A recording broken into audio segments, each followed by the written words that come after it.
All right, welcome everybody to the Truth in Sports podcast. It's your boy, the B-Ball Prophet, bringing you another podcast episode of Truth in Sports. Today, I have a special guest, good friend of mine by the name of Matt Michael, who is part of the analytics revolution of the game of basketball, and really pushing the boundaries of how we use stats to try to not only help teams but also help players develop, be more efficient on the court, and become winning teams and individuals. So I'll let Matt kind of start off and introduce himself, tell you a little bit more in depth about his program. Then we'll get into some questions and just kind of flow into it. Great. Well, thank you first, Paris, for the opportunity. I really appreciate it. Yes, sir. Privileged to be on your podcast. So I think, Paris, you and I connected over the summer on LinkedIn. Yes. And from there, it just kind of grew. We kind of talked back and forth over email or through LinkedIn. Yeah. Yeah. And so I got into basketball. My dad was a coach. And so from an early age, I had an interest in basketball. He was a high Mm, school coach. I played at a small school in Indiana called Huntington University and okay. then graduated. And I got into pharmaceutical sales, sales management, medical device sales.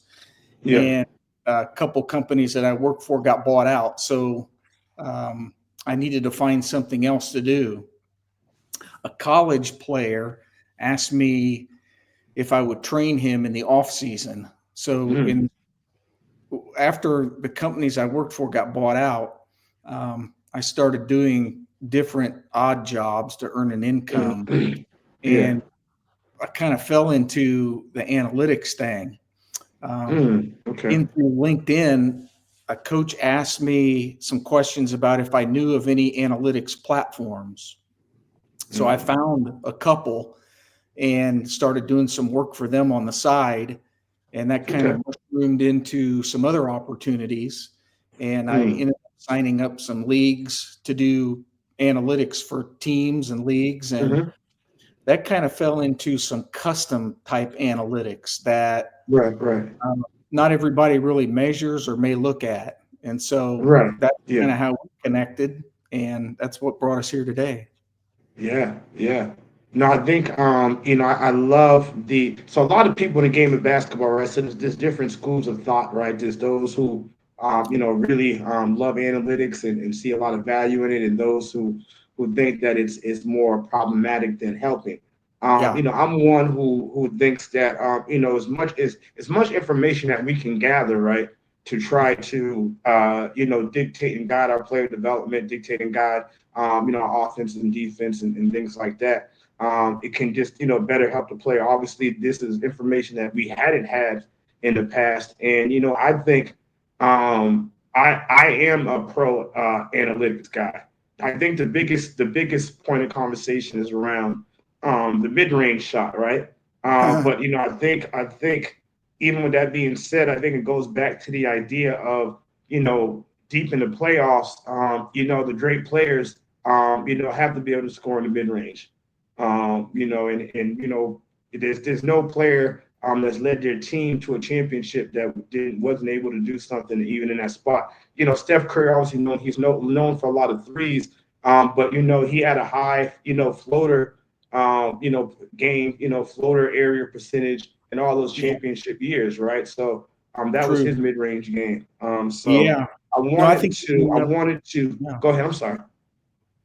No, I think you bring up a great point, which is there can be how do you use analytics? And there are different schools of thoughts. I think there's my job, I've tried to bridge that gap. And that is I try to dig into what's important to the individual player or the coach. And so Mm, you can look at macro level where mid-range may not be the best shot if you're looking at millions of endpoints or millions of data points. But you also need to look at the individual right. because an Right. individual has different analytics than the group or the team does. So, a team may shoot 65% from the foul line, in the last 5 minutes of the game. But if you break that down to the individual, you've got one guy shooting 90 and you've got two or three Right. guys shooting 55. And so, Yeah. you know, the analytics are numbers. They're just stats. Sometimes I don't like calling them analytics because I think that can add to the confusion. Really, they're just statistics Yeah. and Yeah. different tools that you can use. I think it's how you use them. You know, Mm. I'll say this too, Paris, is that a lot of high school coaches that I'll work with, and even some college, there's so much data out there. Sometimes Mm. they're not sure what to do with all of it, and so Right. trying to Right. drill down to what's important to them. So, a couple of things recently I've been looking at are I asked the coach, "Are open shots important to you?" Well, absolutely. Mm. So we'll look at two specific things. One, how many open shots does your team get versus your opponents? And Mm. how many times are you creating two on the ball, um, creating a mismatch or getting two on the ball so somebody's open? How many Yeah. possessions, what are your rate of possessions on getting two on the ball versus your opponent? And it can Right. be eye opening to see just looking at Mm-hmm. two specific stats Mm-hmm. can be really beneficial. And then the coach can do whatever they want with that information. But Yeah. to me, I think starting simple, starting to look at what matters to you, because most analytics platforms give you what they track. Well, that might be 300 things, but maybe Mm. 300 things is too many for me. Maybe one or two would be better, and Right. maybe Right. they don't Yeah. even measure those things. So that's where I can come in. Yeah. I like the idea of what you said of those custom analytics, because I think every coach, based on a philosophy they have, or each player who's looking to improve a certain part of their game in the off season, you can't try to fix everything at once. Mm, So you got to, like you said, you have to prioritize and see, for you as an individual and as a team, what is the most pressing concern. And then I think, with analytics, two things can be true at the same time. I got a kid who he plays in the G League, and he's a really good scorer. His minutes fluctuate up and down because they're bringing NBA guys up and down on two ways. But I yeah, mean, he's the type of kid, if he plays 15 minutes, he'll have 14 points. So on a per 40 or per 48, I mean, he's 25, 28, 30 points a game. Um, yeah, doesn't do a lot playmaking though. It's just kind of strictly a scorer. Not bad on defense. So you watch the film. He's in the right spots. He's making the right rotations, but he's always in a negative net rating. I mean, game after game, and then as a total for the season. So mm, you when you watch the film, you say, what is the issue? Is it a defense? His defensive rating is pretty low. But on tape, it doesn't really seem like. So is that, you can look at it as, is that because of the teammates he's playing with? mhm. Is this something that we're missing on the film? Is it something about just being a strictly a scorer and not getting anyone else involved that plays into that negative rating as well? What do you what Yeah. would you what would you say? What do you think? That's a good question. I mean, Yeah. I think at the end of the day, it's how how do you measure? What are you looking for to measure? And so, there's a school of thought too that says to give somebody a real rating, plus minus type thing, you need thousands of possessions, and that's hard Mm, to do because lineups change, situations change, and so mm, you know there's different things. I'll give you an example. Um, I'll get guys that send film or gals that send film, and yeah. they'll ask a similar question like this player is great on their decision making when they get on the catch decision making, right?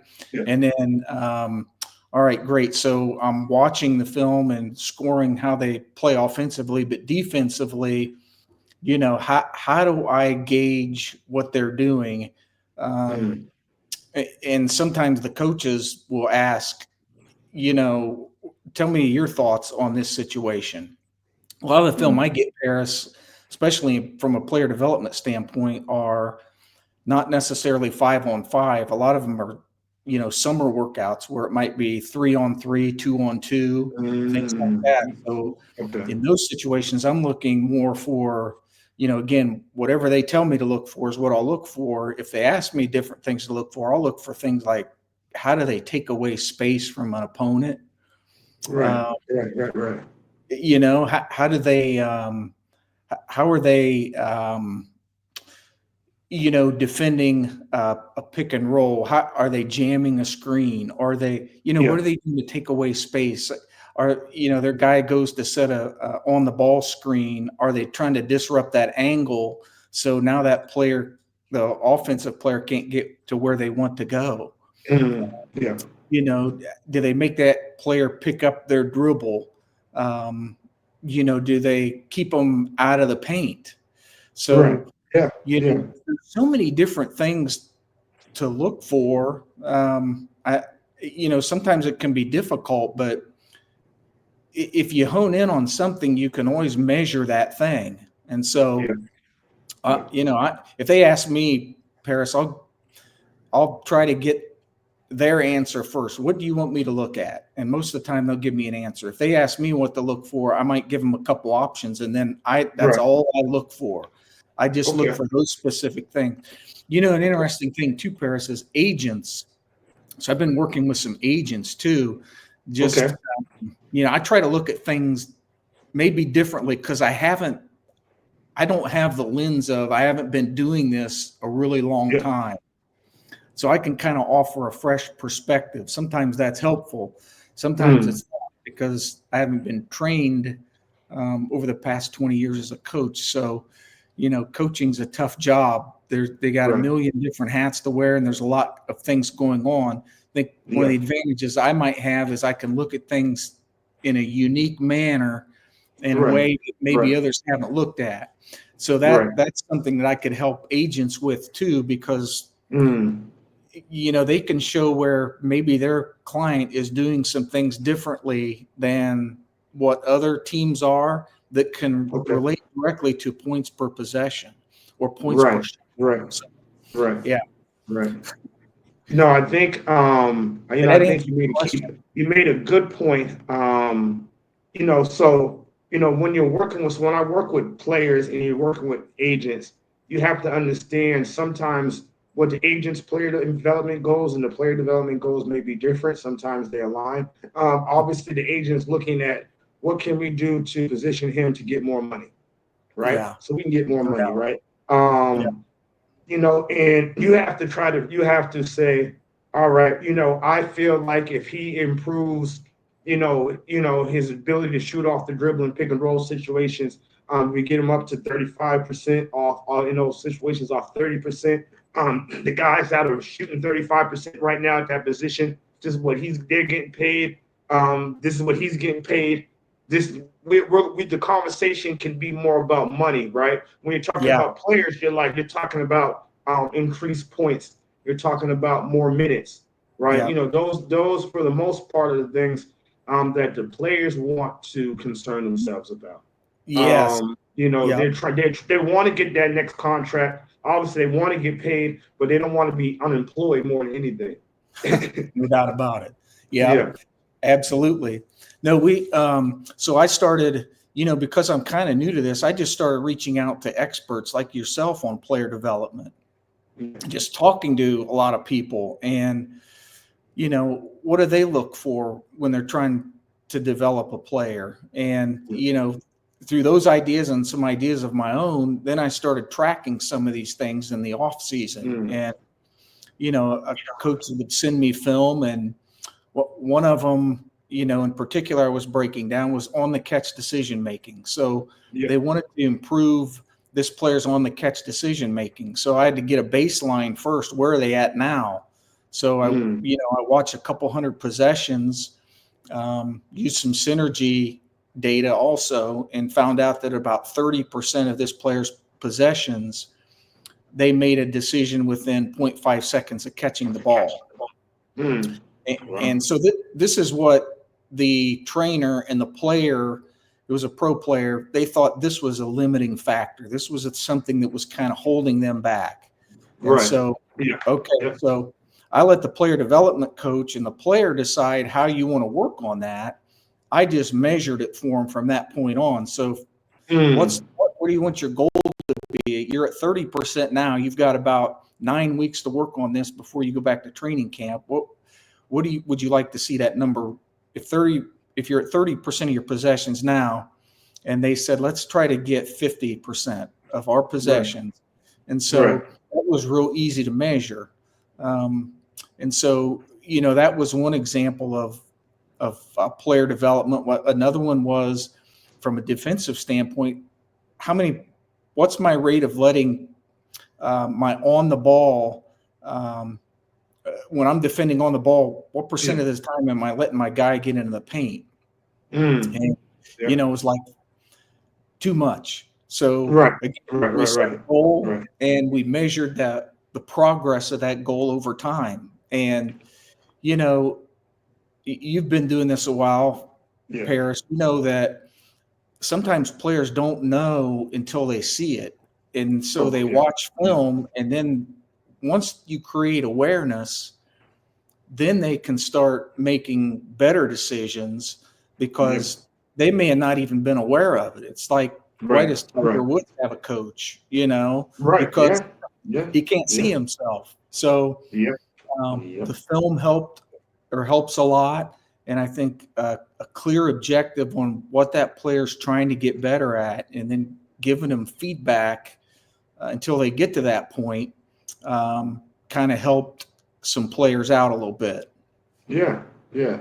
I think in that type of setting as a player development coach is you just have to kind of just drill out those, shoot, pass, or drive scenarios and gets closeout situations.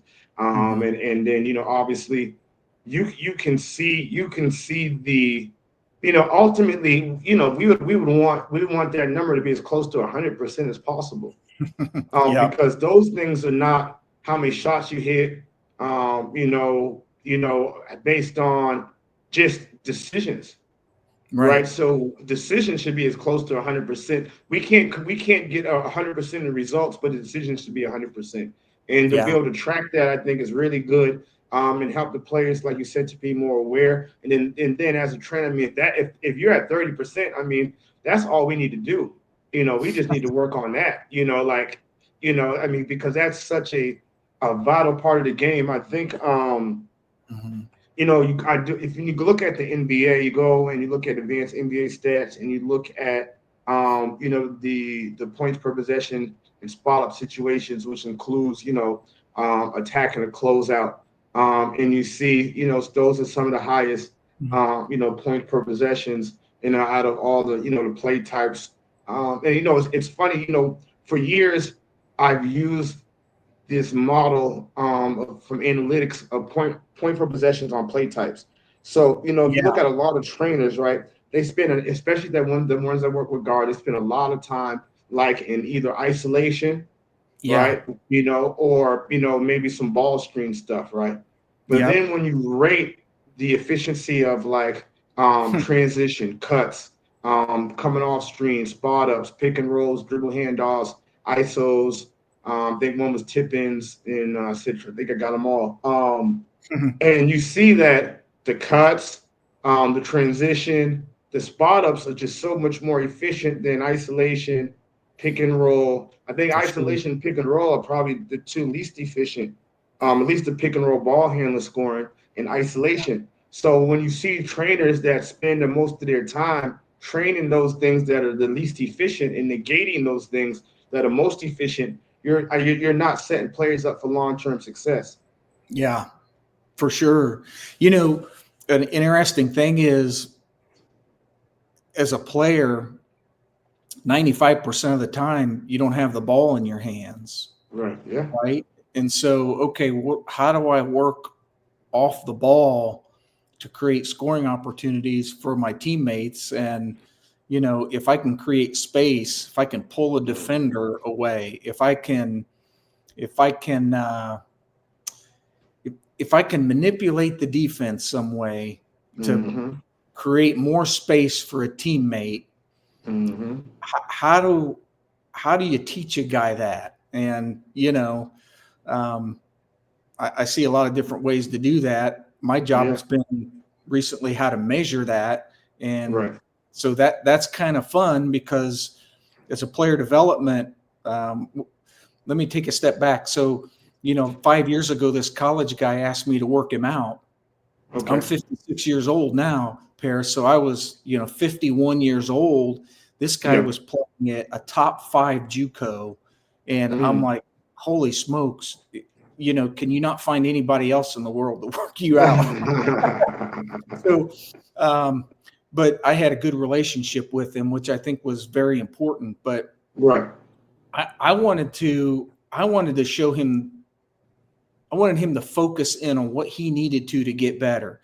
I'm like, you need to get Mm. with your coach and find out what does he want you to get better at specifically, and that's what we'll Yeah. work on this summer. But we're going to Yeah. really focus in on one to two things, and really he needed to speed up his catch and shoot decision making, Mm-hmm. like on the Mm-hmm. catch decisions, and the coach wanted him to shoot more.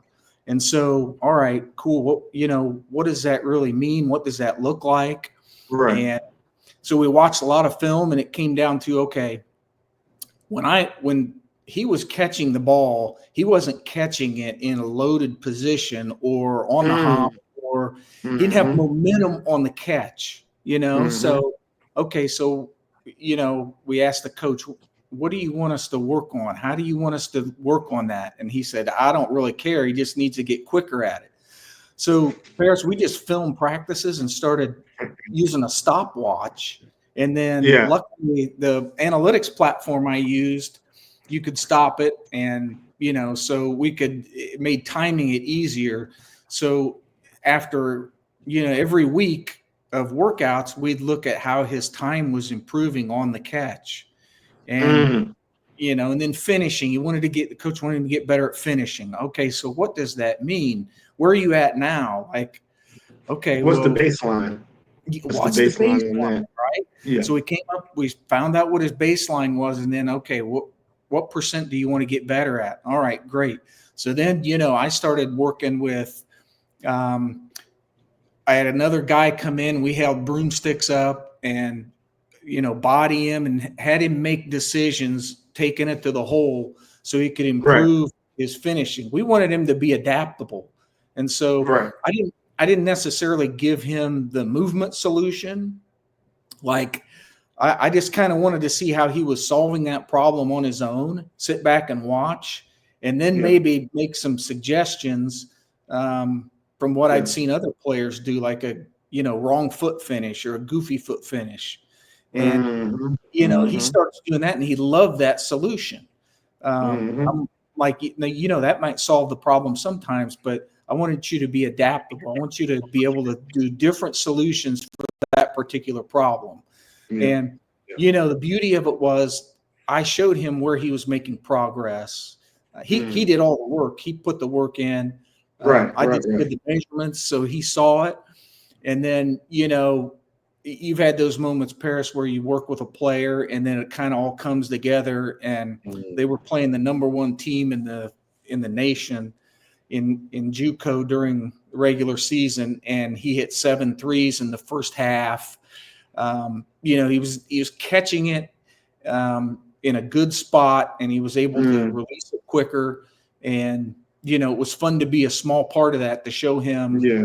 that he could do it and how he was making those improvements. But Yeah. uh, that's Yeah. how we kind of measured it for that guy. Yeah. No, I think that's good. I'm just thinking, in terms of, merging the analytics and the player development, and once we figure out that baseline, um, testing out that baseline, right, Mhm. and then it's a principle I know that you're a fan. I saw of transforming basketball, which Yep. I'm a big fan of too, right? And first trading the situation, right? Okay, you're driving from the wing, defense comes from the weak side. Hmm. What do you do, right? And then Yeah. seeing what their options are or not, right? And then I kind of have a a curriculum of I got finishes over the defender. I got Mhm. finishes around the defender. I have 2 foot finishes. I got I was what I call on the floor finishes. So we got over the defender, around the defender, on the floor on the floor finishes. Right, we can Yeah. shot fake, step through, shot fake, step around. You can turn, you can pivot, you can go rondo. I mean, there's so many different things. And within the finish over the defender, various floaters, 1 foot, 2 foot, off foot, offhand, cross the lane, whatever. And then in terms of around the defender, you got a euro, you got a pro stop, you got a spin move. You can go cross step. Then you can get into all types of kind of what then you can then the advanced level we merge the finish over and the finish around, and that's kind of like the Mm. show shot fake finish, the more athletic type of finishes, up and unders, all the one hand Kyrie, all that type of stuff, Yeah. and kind of merge those in. So, but you have to kind of, you can have a statistical baseline, but then you have to see what their skill baseline is, and then be able to Yes. merge all those things together. Yeah. And that's a challenge. I mean, all you just gave so many great examples and solutions to those problems. And I think a lot of those are so organic. Like, Right. Yeah. we see guys do it and then we can mimic those types of things. But I'll tell you, one thing that really got me interested in transforming basketball is two things. One, I remember playing a game when I was a sophomore in high school, and I was I was scared to death. I got to play in the varsity game a little bit, right? So Mm, they put me in the last minute of the game. Cool. I was a little punk. I was like 99 pounds as a sophomore, and it was kind mm, of cool that I got in the game. But so I'm I've got the ball. I'm on a fast break. There's yeah. two guys in front of me, and I jumped up in the air and did a 360, like spun in the air, and Yeah. like split those guys and laid it in the hole. Now I'd never Wow. done that before. I was like Mm. completely shocked that I did that. Like, Like, I where did that shocked come from? myself. Like, Yeah. why did I do that? Like, my dad was a coach, and he'd be like, "You never leave your feet without a solution." Like, Right. right? 100%. Right. Yeah. So this is like in the 80s. That was a big Yeah. no-no. You don't leave your feet until you have your mind made up. Well, it solved the problem in that situation. The next time down the floor, I did another silly move. It was like an up and under, and I Yeah. scored again and got fouled. And it stuck with me for a long time. Like, somehow Mm. I adapted it in the moment. And Right. Yeah. Yeah. when my son he wanted to play, and this is 15 years ago, and we were talking about triple threat, catching the ball, I told him, put it in triple threat right away. And he's like, Mm. "Dad, that doesn't seem right to me." I'm like, "Listen, JD, coaches have been doing this for 100 years. Like, everybody coaches, you put it in triple threat. So Yeah. why do you not want to put it in triple threat?" He said, "Dad, because when I catch it, it takes me a little bit of time to put it in triple threat. Why don't I just catch it and do something with it?" I'm like, Yeah. it got me Yeah. thinking about it. So then I started doing more research, and some coaches still coach triple threat. That's fine. The point was, I could clearly see that there was ways to adapt and Yeah. create solutions to problems that maybe we Yeah. hadn't thought of yet. Yeah. And Yeah. Yeah. you listed so many examples of how to solve problems on finishing, and a lot of those are just organic. And then, Right. Yeah. Yeah. right? Yeah. And there are, and the great thing is, I used to be more stringent, right? Something like, I want you to finish right hand, right leg in certain circumstances. Hmm. And I've gotten away from that to a point where I'm more focused on, while I'll say, look, we have the regular standard finish. We'll go goofy foot. We'll go inside hand. But giving them all those options, but then also trying to explain to them why and when we would use those options. So, like, Hmm. if I'm driving, and I got the defender still on my hip, I'm getting close to the rim. I want to go on 2 feet, try to create contact, finish, right? He's on my hip. The defender is trailing me, all right, but he's long, right? I want to Yeah. go on, instead of going 1-2, I want to go quick goofy foot, right? If I'm Hmm. driving and I had the defender is kind of on this side of me as I go by him and get that angle, right? Yeah. Get by him, kind of put him in jail, that I can go inside him if he's kind of on that side, and explaining to them, have them to be able to do it from multiple angles, and then understand the why, right? And then Mhm. they're still adapting, right? But Yeah. they're adapting with precision. Yeah.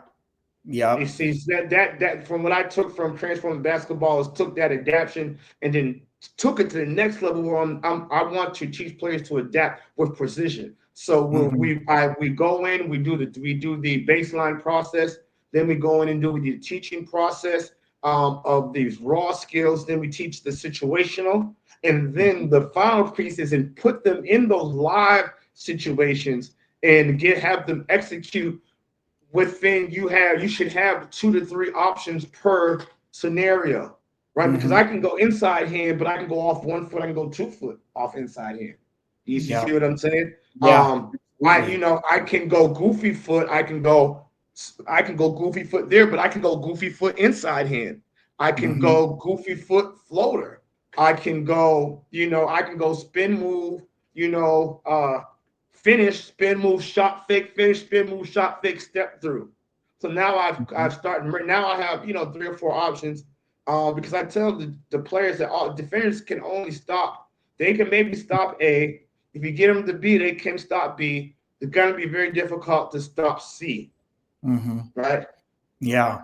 If you can get to D, then you can start to dictate and be pro. You're being proactive instead of reacting. That's kind of like LeBron. I feel like is at D from a mental standpoint where he can set the chess pieces. Yeah. C is they can't stop you.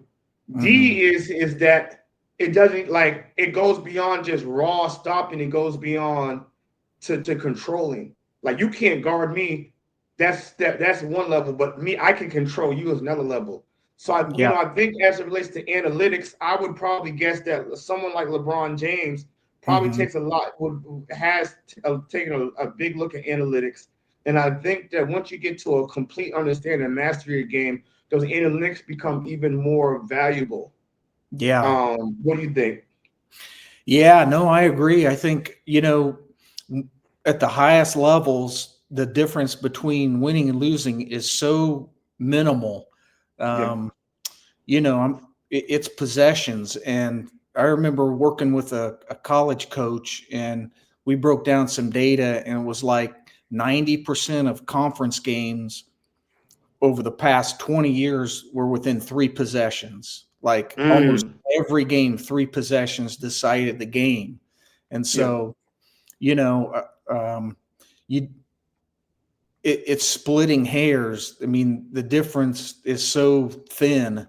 It's like, so, my guess is a guy like LeBron is so detailed in his preparation, um, that and just sees the game differently. I love listening to him and JJ Redick when they were on that podcast, and Yeah. Yeah. you listen to experts, and I remember a quote from Albert Einstein, and it was, "If you can't explain it simply, you don't understand it." And Mm, mm, something I used to do when I was in a sales leader, I used to have our reps write down a sales message on a napkin because I wanted it to be very simple. Um, and you think about some of the things you've heard LeBron and JJ Redick talk about on the podcast mm, or other podcasts, and they just really make things simple. They seem to mm. simplify things. They can explain it. Um, it's just Yeah. so fun to learn from experts like that. Yeah. 100%. 100%. Um, Can no, I it's ask funny. you I'll a tell you a question? quick story. Then I want to ask you about one of the posts that I saw that you on LinkedIn. They Yeah, were yeah. like, so I guess there's this trainer. and he had an opportunity to train LeBron. So Mm. he went to the gym and met him and warmed him up. And LeBron said, what are we working on? And the trainer's like, we're gonna work on this, we're gonna work on that, we're gonna work on this. Until LeBron was like, where do you have this written down? And the guy didn't have anything written down. And to make a long story short, LeBron put his stuff on and left. So imagine the Yeah. opportunity to train LeBron James and blow it, like him walk out on you because you haven't done, and just in the training industry, there's a lot of that, right? Anyone that knows me, like in my phone, I probably have 4,000 workouts for, Yeah. for each Wow. individual player over 3 or 4 years, right? Like I need to probably go in there and chronicle, like I can do like listen to some type of something I can sell or something like that. Yeah. But I when I'm working with top level college and pro guys, I really use the analytics to really try to gauge my development of them. And I Mm. even came up with my own kind of, I call it the elite player development matrix, right? So I Okay. would go and I would look at like, and I'll just give you an example. Yeah. And I won't even say the player's name because I know you work with some of these teams, but we'll say NBA player Jay, all right, who is a Okay. point guard, all right.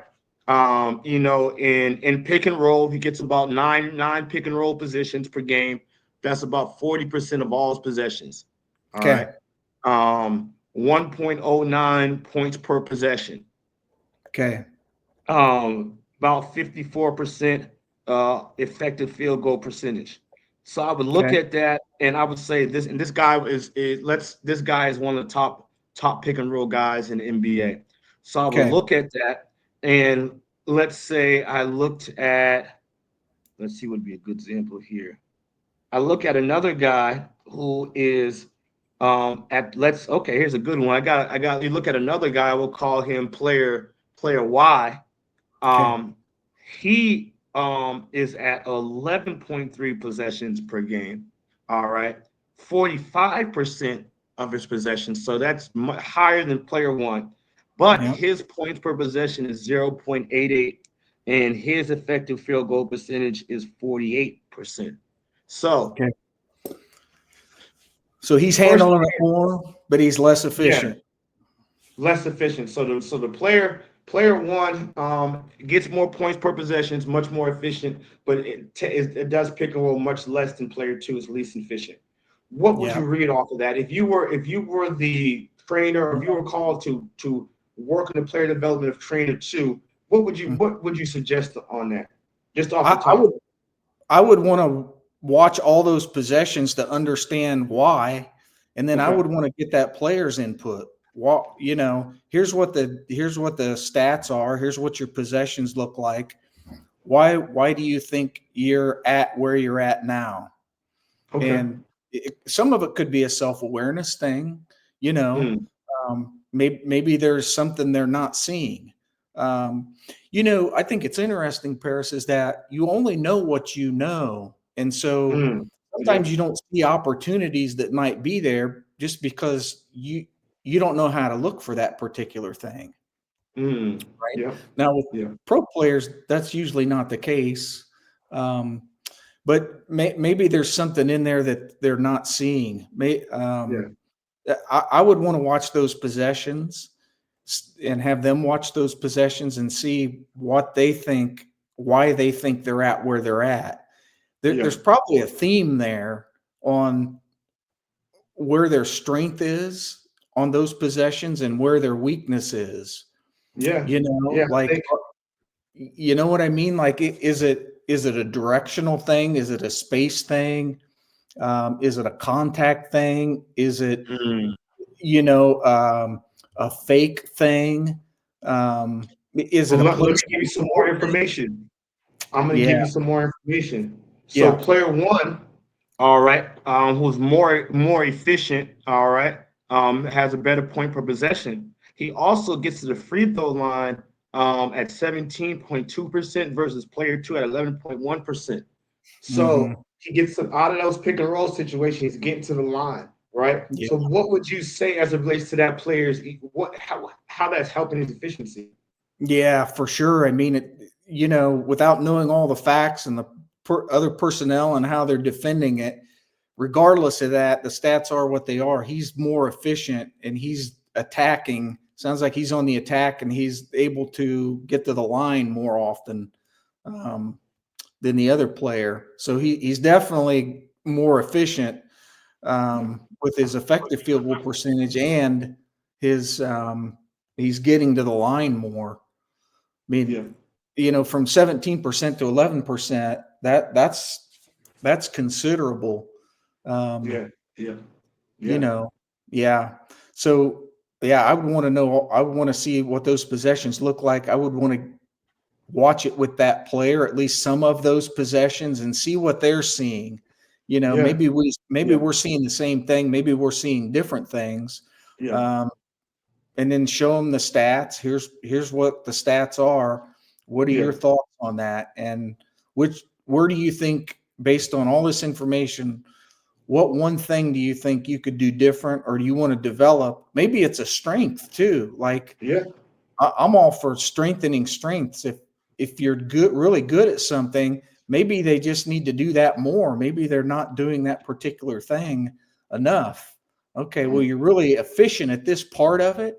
You break those possessions down even further, right, to find out, okay, look, you're way more efficient when you're doing this particular action off the pick and roll yeah, yeah, than you are these other four. So how yeah, can we strengthen that one? Maybe you just need to do that one more, and yeah, maybe those opportunities aren't as prevalent as the others too. So there's just so many factors, but I think trying to whittle down into something very specific. yeah, Here's here's what I see. Here's what you see. Okay, here's where you're at now. What one thing can we work on to improve that? yeah, Um, I've seen two Paris. Sometimes it's a mindset thing. Like, yeah, yeah, if I could yeah, wave a magic wand before you're in that pick and roll, what one thing would you do that you wish you could do more of? And, mm, whatever the situation is, sometimes I wish I was more confident, wish I was more mm, aggressive on that particular mm, thing. Okay, so mm, how do you get more aggressive? So trying to narrow that player's right, focus on, yeah, man, you yeah, got 10,000 moving parts. Let's focus on this thing, measure it, and as you show their progress too, you probably, you may have seen this, Paris, is that as you grow, as you show a player they're improving, yeah, their confidence improves, and it's like cyclical. yeah, My confidence gets yeah, better yeah, because I'm getting a little bit better, and I'm getting a little right, bit better. yeah. Now I'm more confident. Now I'm going to try more things. Now I'm going to try, you know what I mean? So it's kind of Hundred cyclical. percent, hundred Yeah. percent. And I'm glad that you touched on a point because I think so that conversation, obviously you talked about being, employed by players and teams. So in that situation, that conversation I think would need to be not only with player, right? If you want that player to do more pick and roll, then the team, right, and the coaching staff would have to buy in For to sure. creating those more of those opportunities. And then I to take it a step further, maybe we say to ourselves, player two, who's less efficient in pick and rolls, maybe we look at other actions that he's more effective of, right? Hmm. So I won't talk bad about him, but there was an NBA coach of a team that is a team that most thought was going to be a top level contender in their conference, and it started off really bad, right? And they had two of the top players, and the stats said that both these guys are really great in pick and roll situations, and it was a big in a point guard. And for some odd reason, that coach wouldn't run a whole bunch of those actions. Hmm. They had one of the players was also really, really, he was, I think, number one in the NBA in transition. But as a team, they were like 12th in team transition. So it's like, I think you got to have, everyone has to buy in. For sure. especially at the college and the pro, even even at the high school level, right? And what Yeah. happens is as I'm training high school kids and I'm telling them, there's certain types of offensive action that college coaches want to see you be able to play in. Hmm. And a lot of times, if you go to a school and they just run, 5 out and it's just dribble and drive, and you don't never do any pick and rolls or any off screen action, dribble handoff action. Well, you're probably not going to get recruited by a school that does a lot of that, right? So that stuff kind of hinders you. Yeah. So I think even when you work on the high school level, it's just really helping coaches understand not only analytics, but just helping them open up their minds to the many options, right? Mm, And have numbers to back it up. for sure. Because there's a lot of coaches that just don't have access. Again, just like players don't have access to the information. And like you said, you don't know what you know. I liked one of the posts you did on LinkedIn. We talked about, and then also you're giving information that is that may counter a lot of with True. preconceived basketball motions. One of the posts you did was about, I think it was, I think you scored on they player teams were scoring 56% percentage on possessions where there was maybe 3 to 4 passes. But when you get Yeah. to 5 passes, it's going all the way back down, right? So there's Right. something about there's a limit to passing, right? This overpassing is Yeah. a true thing. You can Right. overpass, you can give up good shots, searching for better shots that never materialize. Right. And being able True. to identify, so you can take that stat and break it down. So I said, well, out of those 3 to 4 passes and good shots, what are those good shots? Yeah. Is that a three? Is that a layup? Is that off of a cut? Like what is that? Right. And so this team, I remember a team that I love. I don't know how much you know. Well, I'm sure you do, because Scotty Davenport, Yeah. Bellarmine University. I think he's one of the best coaches in the country. I had the honor of coaching. I'm not sure if you know the name Dylan Penn, that played starting point guard Yeah. 2 years ago. For kid from India, he's an Indiana kid actually, and I was his trainer. And Okay. they play such a unique, style of basketball there. But Yep. I truly believe that a lot of it is analytic driven. They're trying to get shots close to the rim. Hmm. They're trying to not take a lot of threes, but take the best ones and hit the best ones. Yeah. And they kind of but they kind of break the rule, right? Because they go over 5 passes and still beat. So I think That's I right. think there's if you understand analytics, you can also bend them as well. What do you think about that statement? Yeah, no, and it's again, it's team specific and player specific. And so, um, you know, when you look at, I think that I've done a couple different posts on what I call passing threshold. And Yeah, really it was just an experiment, and I let coaches do with the data what they want to do with it. But it's yeah, just getting that. I just wanted them to look at it and get their thoughts on that, and then to ask why. Why is it that after 4 passes that our efficiency drops by 56%? That's considerable. Now yeah. that's as a group of teams as a whole, but there's always exceptions to the rules, right? You've always got the outliers where maybe there's a team like Bellarmine where there's a sweet spot when they make 6 to 8 passes. That's when they're Yeah, most efficient. yeah, And yeah, when their offense has lended itself that um, they're getting the defense to move side to side, and pretty soon they're getting a layup or they're getting yeah, an open shot. They're getting two on the ball somewhere, and yeah, it's because the system that they run lent itself to create those scoring opportunities, and they needed those passes to move the defense back and forth. right. So there's you have to look at the individual team, the individual player. At the macro level, 50,000 foot level, it's like, Yeah, mid range is not that productive. But then you drill down to, okay, this individual player, their mid range is this. yeah, This team's passing threshold, they need more passes. where, analytics would tell you from a macro level, the first 7 seconds is your best opportunity to score. Right. That's true for a ton of teams, but it's not true for every team. And so, Right. Right. Yeah. you know, Yeah. some teams that's not true at all. They need more Yeah. time. So, Yeah. Yeah, yeah, if you have a team that's isolation heavy, like the Celtics, right? They're very isolation heavy. So if Tatum gets it, he's gonna take 3 to 4 seconds to do what he does, and on top of whatever time it took to even get him the ball, get the ball up court, et cetera, et cetera.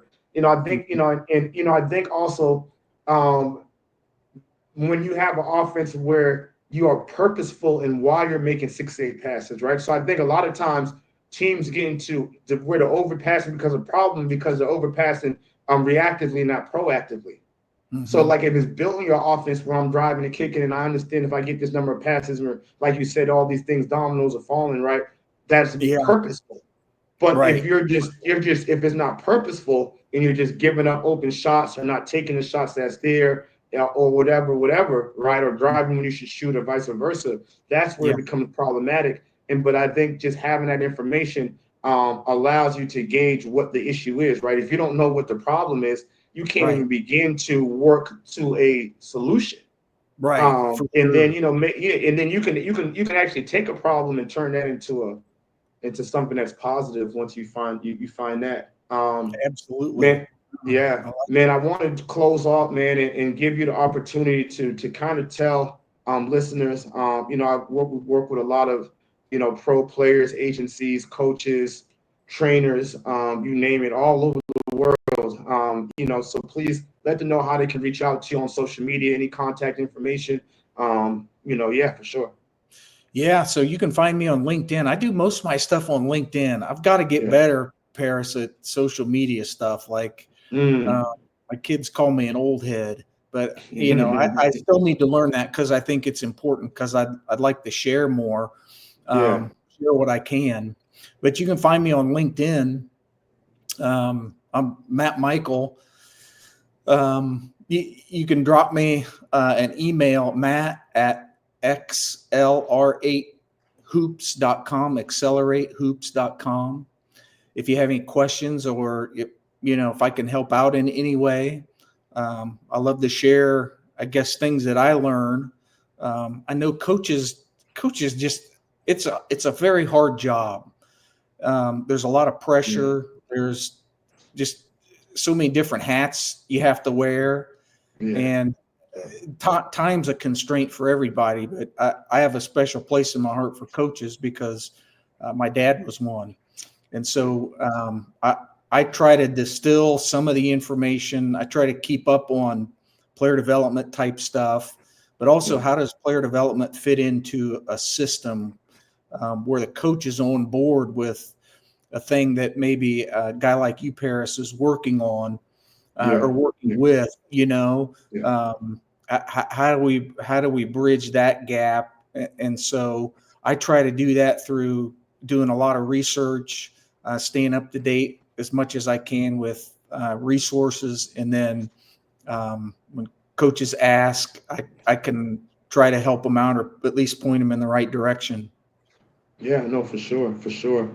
Also, I know, one of the things that me and Matt have been talking about is Matt has a player development system Mhm. coming out. I know we can't say Yeah. it, talk too much about it, but if you just want to tell the viewers just kind of the idea of, what you're trying to put together and how that can Yep.